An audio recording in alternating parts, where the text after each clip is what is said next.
Hello everyone, welcome to another brand new video. So I want to talk about how to use Adobe Photoshop tools for beginners. So Photoshop has a reputation for being hard to learn, but its interface is actually clean, logical, and easy to learn. So this wiki how tutorial will take you how to practice and use the many tools available in Adobe Photoshop.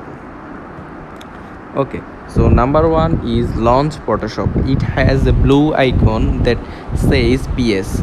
In the middle, click the Photoshop icon on your computer to launch Photoshop. So you do need to purchase a subscription to download and use Photoshop. So you can purchase a subscription and from if you don't have subscription, you can click free trial and sign up for a free 7-day trial. So number two, open a document. So you can open any jpeg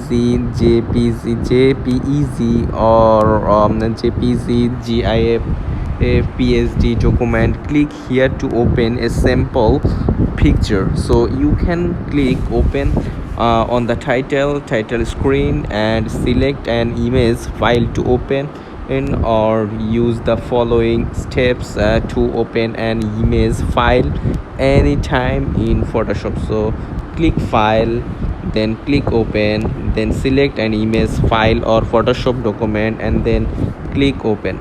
Okay, so number two, use the marquee tool. So you can do this by clicking on the icon that resembles a rectangle with a dotted line, or by M pressing M on your keyboard.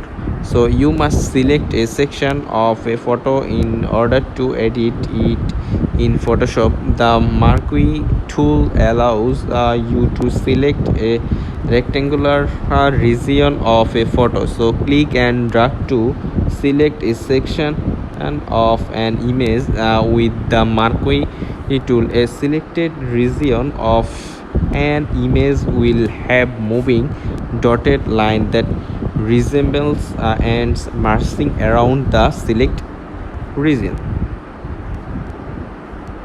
So use the lasso tool.